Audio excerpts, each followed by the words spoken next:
राधिका ने अपने सिर को पीछे टिकाया और फिर धीरे से बोली, जबरदस्ती हुई हो या मर्जी से, अब तो हो गई है।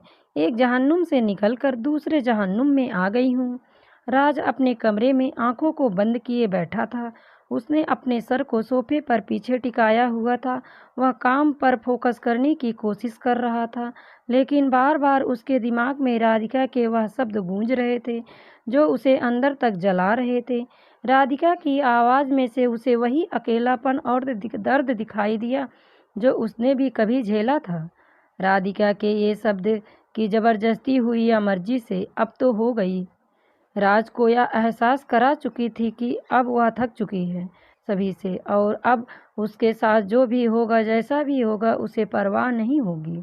राज उठकर इधर उधर चक्कर काटने लगा, लेकिन फिर भी उसे चैन नहीं मिला।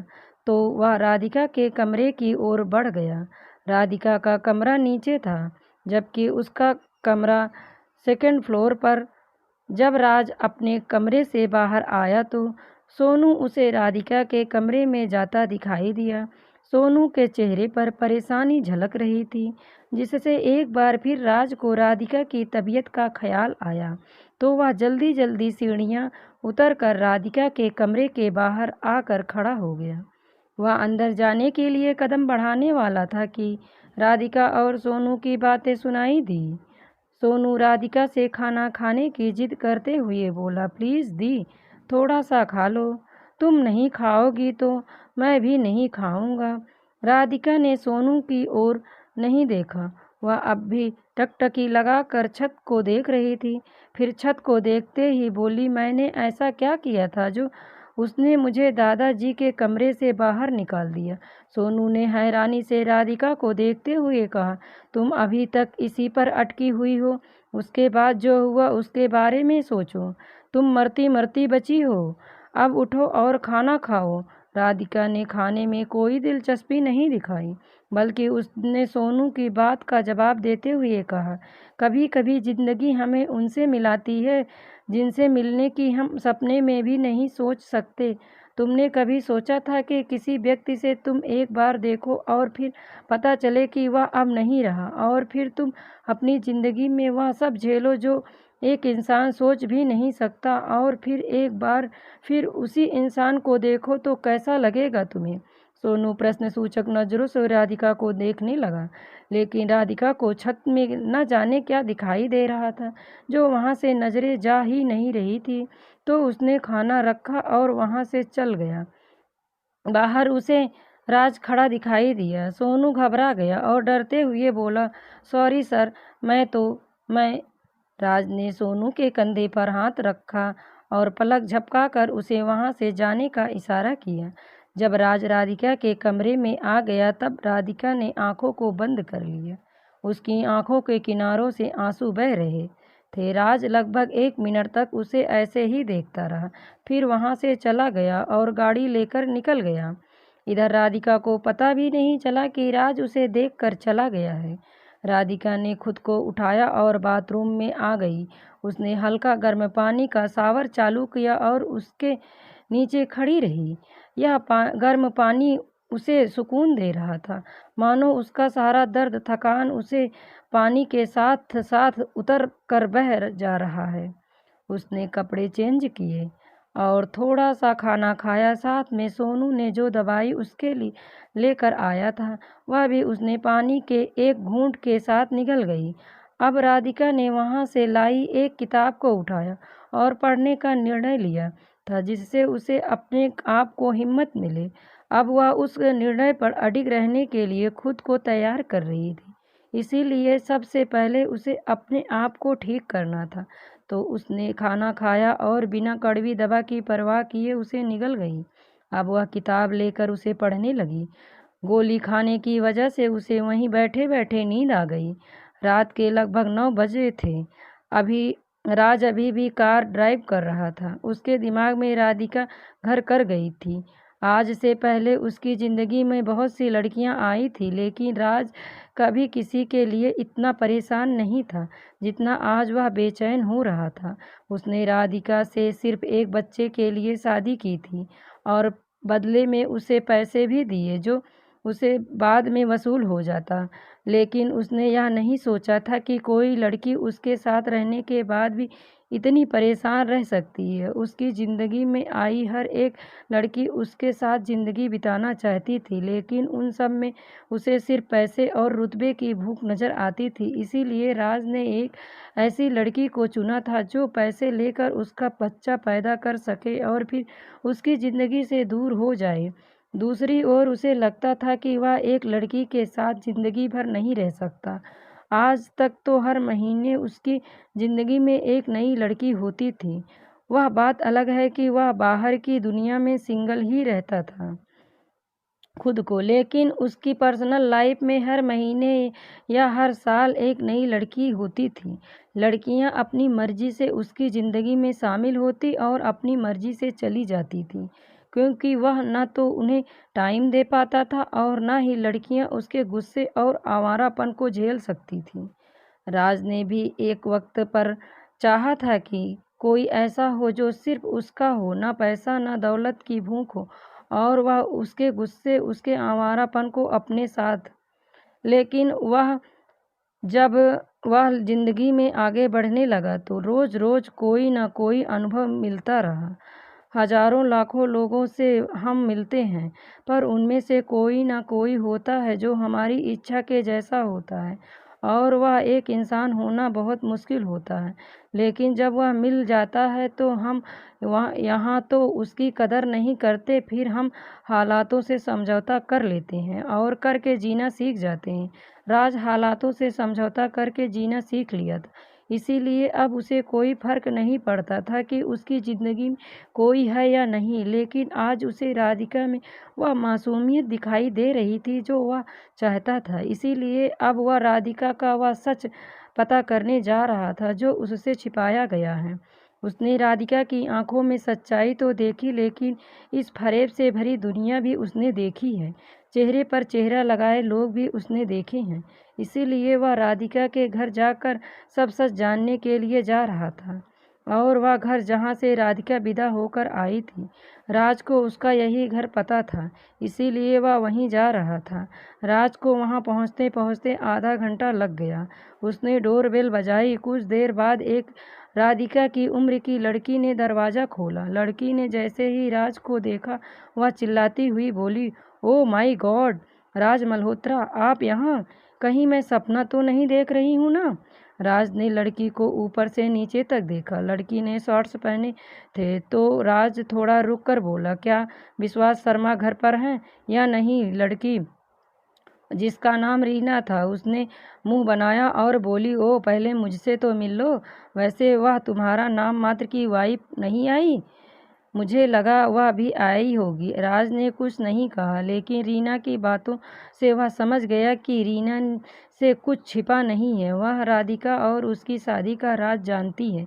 रीना कुछ कहती उससे पहले ही उसके पापा विश्वास अंदर से बोले, "कौन है बेटा?" राज ने रीना को एक ओर धकेला और अंदर आ गया। विश्वास ने राज को देखकर हल्की सी मुस्कान की।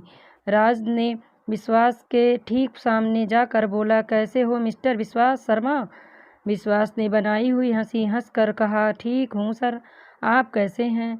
राज ने हम शब्द कहकर घूम घूम कर घर को देखने लगा। घर बिल्कुल नया लग रहा था।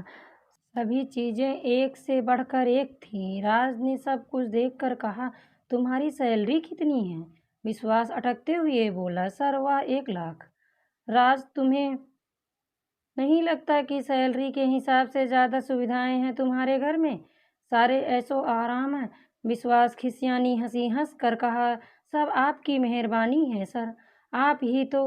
राज ने विश्वास के गले को पकड़कर कहा, "मैंने तुम्हें कुछ नहीं दिया था।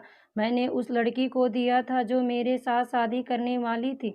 मैंने ज़बरदस्ती नहीं कही थी। तुमने उसे ज़बरदस्ती मेरे गले में डाल दिया है।"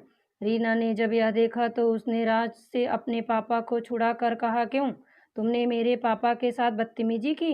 कैसे की? तुम बड़े आदमी हो, इसका मतलब यह नहीं कि तुम कुछ भी करोगे। और वैसे भी जिस लड़की की तुम बात कर रहे हो, वह अपनी मर्जी से शादी करके गई है तुम्हारे पास। और पैसों की बात करें तो इतने सालों से हमारे घर में रह रही थी, हमारे इतने पैसे उड़ाए हैं उसने तो हमें तो देकर जाएगी ही ना। ज़्यादा नहीं देकर गई है, 10% देकर गई है, बाकी मेरे पापा ने खुद कमाए हैं और यकीन नहीं होता तो मेरे पास सबूत भी है। रीना एक फाइल लेकर आई, उसमें लिखा था कि राधिका को जो भी पैसे मिलेंगे उसका 10% वह अपने चाचा को देकर जाएगी और फिर कभी वापस नहीं आएगी। वह अपनी ज़िंदगी अपने तरीके से ऐशो आराम से जिएगी।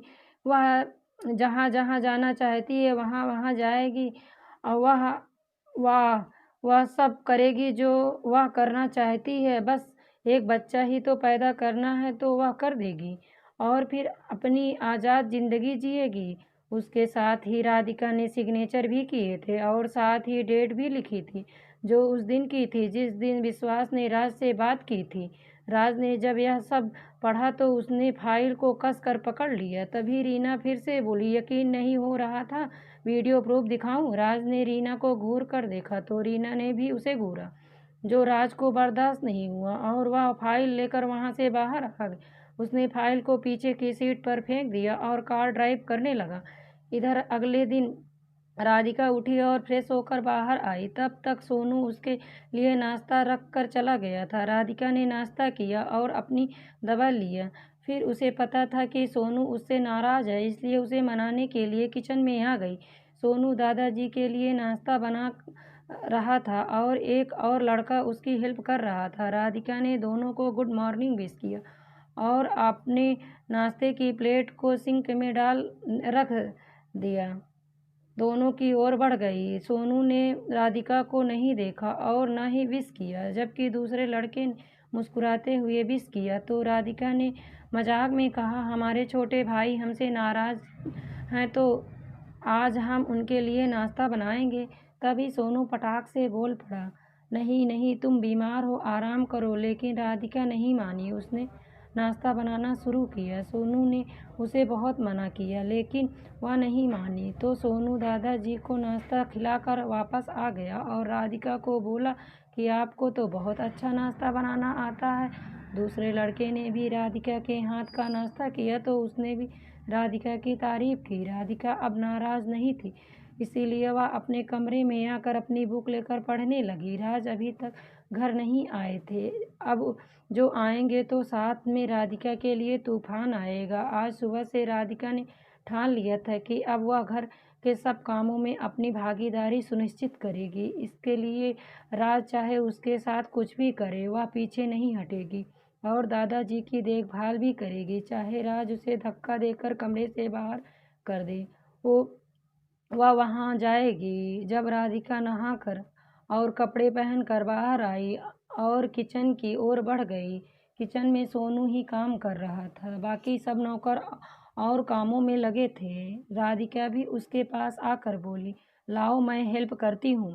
सोनू ने उसे गर्दन हिलाकर मना किया और बोला, आप बीमार हैं, आराम करना चाहिए आपको। दी राधिका ने जबरदस्ती उसके हाथ से सामान लेकर कहा, मैं इस घर की बहू हूँ और मेरा हुक्म मानना तुम्हारा काम है, इसलिए जो कह रही हूँ वह करो। राधिका ने थोड़ी सख्ती दिखाई तो सोनू ने सर झुकाकर उसे सामान दे दिया और उससे थोड़ा दूर होकर खड़ा हो गया।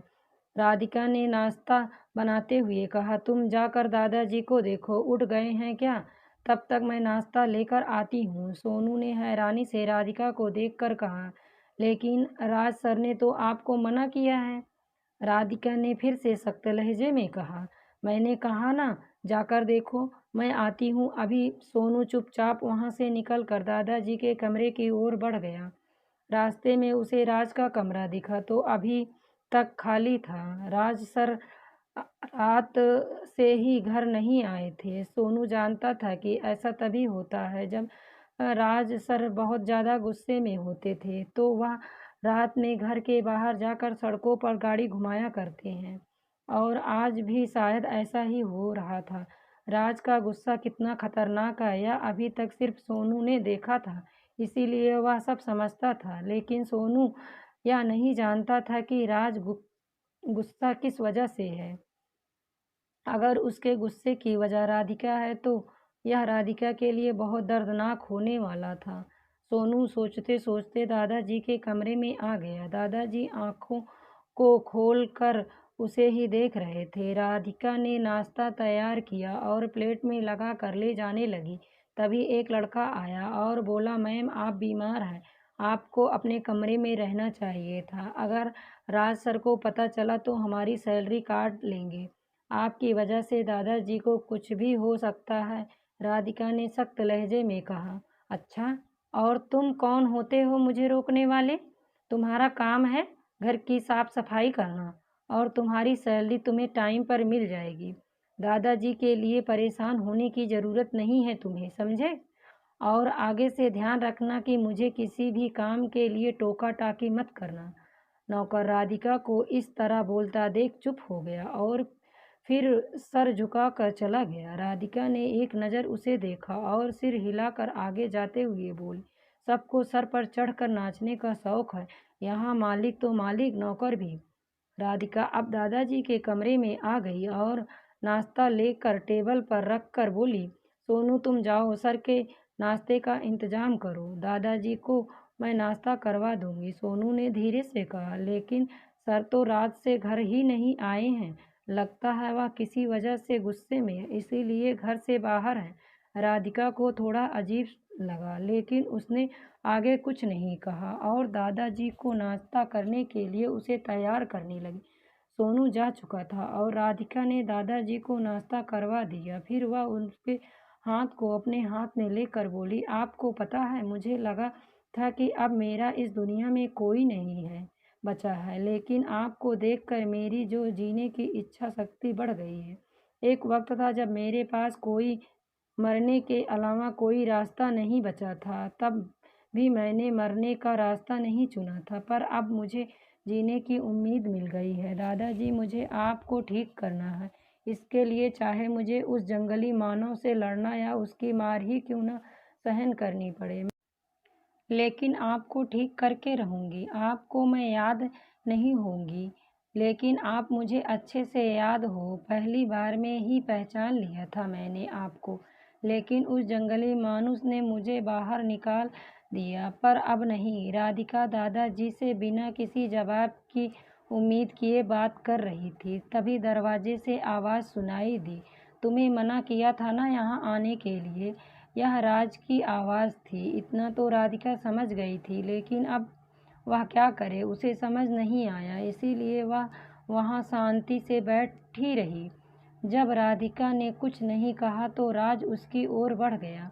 राधिका ने एक बार फिर पीछे मुड़कर नहीं देखा तो राज को और गुस्सा आया। उसने राधिका की बाजू को पकड़कर उसे उठाया और बिना कुछ कहे कमरे से बाहर ले जाकर खड़ा कर दिया और दरवाजे को बंद करते हुए बोला, तुम्हारी जगह यहाँ है, इस दहलीज को पार करने की औकात नहीं है तुम्हारी, इसीलिए अपनी औकात के हिसाब से रहो, समझी? राधिका ने खुद को काफ़ी मजबूत किया था, लेकिन वह मजबूती राज के चंद शब्दों में बह गई और राधिका फिर से पहले की तरह रोने लगी।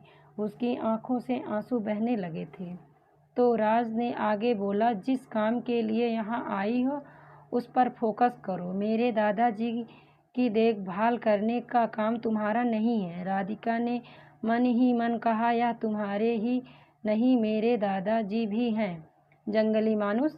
लेकिन राधिका की आवाज़ राज के सामने नहीं निकली। राधिका कुछ नहीं बोली तो राज ने उसे पकड़कर खुद के करीब करके कहा, तुम जैसी लड़कियों की कोई औकात नहीं होती है जो पैसों के लिए अपना जिस्म, अपनी कोख तक को बेच देती हैं, उनकी यह औकात लगाई जा सकती है। राज जैसे ही कहा, राधिका की आंसुओं से भरी नज़रें राज पर जा टिकी। उसे समझ नहीं आया कि राज किस बारे में बात कर रहा है। जब राज राधिका की आंखों में आंसू देखे तो मुस्कुरा कर बोला, अब तुम्हारे यह नकली आंसू देखकर पिघलने वाला नहीं हूँ मैं। तुम्हारी सच्चाई का सबूत अपनी आंखों से देखकर आ रहा हूँ, इसीलिए अब मेरे सामने यह मासूम और भोली बनने का नाटक बंद करो। राधिका ने राज की बात पर अपनी आंखों को बंद कर लिया तो उसकी भरी आंखों से आंसू उसके गालों पर लुढ़क कर आ गए। राज ने राधिका को देखना जारी रखा। उसे लगा कि राधिका कुछ बोलकर अपना पक्ष रखेगी, लेकिन राधिका कुछ नहीं बोली। वह चुपचाप वहाँ से चली गई।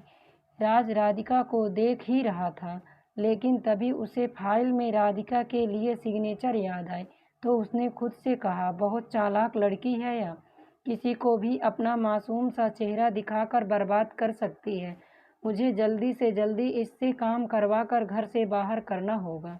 राज ने सिर हिलाया और अपने कमरे की ओर बढ़ गया। राधिका अपने कमरे में आई और बेड के कोने पर बैठ गई। उसके दिमाग में राज के कहे शब्द घूम रहे थे।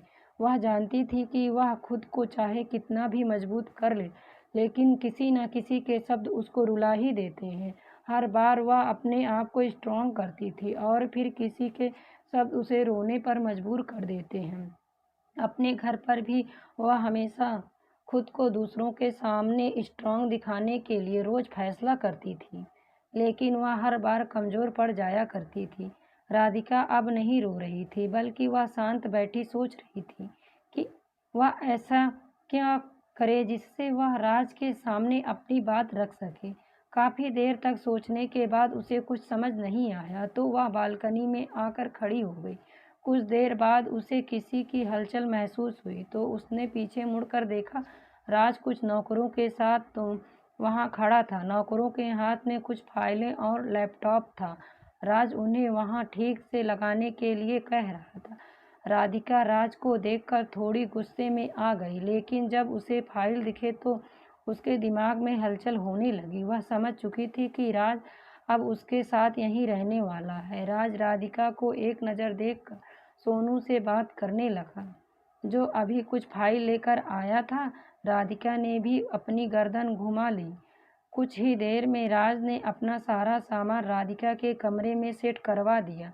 सब चले गए तो राज ने राधिका को देखा तो राधिका राज को इग्नोर करते हुए वहाँ से बाहर जाने लगी। तभी राज बोल पड़ा, कहाँ जा रही हो? राधिका रुक गई, लेकिन उसने कोई जवाब नहीं दिया। वह कुछ देर तक खड़ी रही, लेकिन उसे कोई जवाब नहीं सूझा तो वह बिना बोले ही वहाँ से निकल गई। राज को यह उसकी बेइज्जती जैसा लगा तो वह झट से राधिका के पीछे आ गया, जो अभी दरवाजे के पास ही पहुँच पाई थी। राज ने उसकी बाजू को पकड़कर अपनी ओर घुमाया और बोला, जब मैं कुछ पूछूं तो बिना जवाब दिए जाने की गलती मत किया करो, वरना किसी दिन अच्छा नहीं होगा। राधिका ने अपनी नज़रों को झुका लिया तो राज ने फिर से उसकी बाजू पर दबाव देते हुए कहा, मैंने यह भी कहा था कि जब मैं बात करूं तो तुम्हारी नज़रें मुझ पर होनी चाहिए। राधिका का दिमाग सुन्न हो गया। उसे समझ नहीं आया कि वह क्या जवाब दे।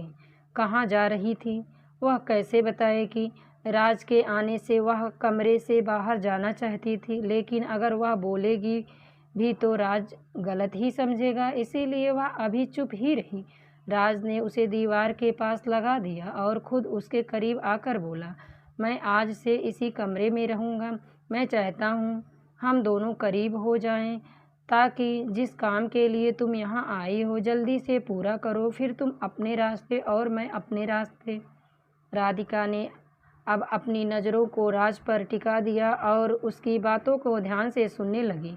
राज आगे बोला, अब कॉन्ट्रैक्ट के हिसाब से ही चलेंगे हम दोनों। आज से एक साथ कमरे में रहेंगे और तुम समझ रही हो ना, तुम जल्दी से बच्चा पैदा करो और मुझसे छुटकारा पाओ। बच्चा पैदा होते ही मैं तुम्हें तलाक दे दूंगा और कुछ पैसे एक्स्ट्रा भी दूंगा, माला माल कर दूंगा तुम्हें। राधिका ने पहली बार राज को सुनने के लिए अपने आप को परमिशन दी थी, लेकिन अब राज की बातें सुनकर उसे इस कदर गुस्सा आया कि राज को खुद से दूर कर दिया और अपना पूरा जोर लगाकर राज के गाल पर एक तमाचा रख दिया। राज तो इसके लिए बिल्कुल भी तैयार नहीं था। वह एकदम रिलैक्स खड़ा था। राधिका ने धक्का देने से वह पीछे हो गया और थप्पड़ भी खा लिया। राज ने राधिका की आंखों में देखा तो राधिका की आंखें आंसुओं से भरी लाल और गुस्से में दिखाई दे रही थी। राधिका के चेहरे से लग रहा था कि अब वह राज को बहुत कुछ बोलेगी और अपना गुस्सा उतारेगी, लेकिन राधिका कुछ बोली नहीं, बल्कि उसने गुस्से से राज को उंगली दिखाते हुए कुछ कहने की कोशिश की, पर उसने लंबी सांस लेकर उंगली को वापस करते हुए वहां से निकल गई। राज एक बार फिर अचंभित था राधिका के इस व्यवहार से। उसने तो वही दोहराया था जो कॉन्ट्रैक्ट में लिखा था, तो फिर राधिका ऐसे क्यों करके गई? राज ने अपना सिर हिलाया और अंदर जाकर सोफे पर बैठ गया। आज पहली बार उसे किसी लड़की के थप्पड़ मारने पर गुस्सा नहीं आया, वरना वह किसी लड़की की तेज आवाज़ तक बर्दाश्त नहीं कर सकता था। आज से उसे गुस्सा आने की बजाय खुद के शब्दों को सोचना पड़ रहा था कि वह क्या क्या बोल कर आया है। राधिका छत पर आ गई और वहाँ जोर जोर से रोने लगी और तब तक रोती रही जब तक कि उसके आंसू खत्म नहीं होते। जब उसे लगा कि अब वह और नहीं रो सकती तो वह दीवार के सहारे रहकर बैठ गई और आसमान की ओर देखने लगी। आज राधिका के साथ बादल भी थे जो बरसाने को आतुर थे। फर्क इतना था कि राधिका के आंसू बरस चुके थे और बादलों के बरसने वाले थे। राधिका ने आसमान की ओर देखते हुए कहा, क्यों आप दोनों मुझे छोड़कर चले गए? मुझे भी अपने साथ ले चलते ना। इस मतलब से भरी दुनिया में मेरा अपना कहने को कोई भी नहीं है। राधिका तेज आवाज में चिल्लाई और बोली, अब नहीं जिया जाता, मुझसे तंग आ गई हूँ मैं इस जिंदगी से, इसीलिए आज आज मैं आपके पास आ रही हूँ। पापा, मुझे माफ़ कर देना। आपकी बेटी हार गई है इस दुनिया से, लोगों से। अब और नहीं चल पाऊंगी मैं पापा। राधिका का गला भर आया और वह छत से कूदने के लिए खड़ी हो गई। तेज हवा चलने लगी और अचानक से जोरदार बारिश होने लगी। राधिका ने अपने हाथों को फैलाया और चेहरे को ऊपर करके वह मुस्कुरा दी, मानो आज मरने में ही उसे खुशी मिल रही हो। कुछ देर तक वह यूं ही खड़ी रही, फिर उसने अपने कदम बढ़ाए और छत के किनारे पर आकर फिर से हाथों को फैलाकर आंखों को बंद करके बोली, अलविदा डियर जिंदगी, और राधिका ने छलांग लगा दी। दोस्तों, कहानी अभी जारी है। पार्ट 4 कमिंग सून आने वाला है। दोस्तों, आगे की कहानी में क्या हुआ जानने के लिए चैनल को सब्सक्राइब करें। धन्यवाद दोस्तों।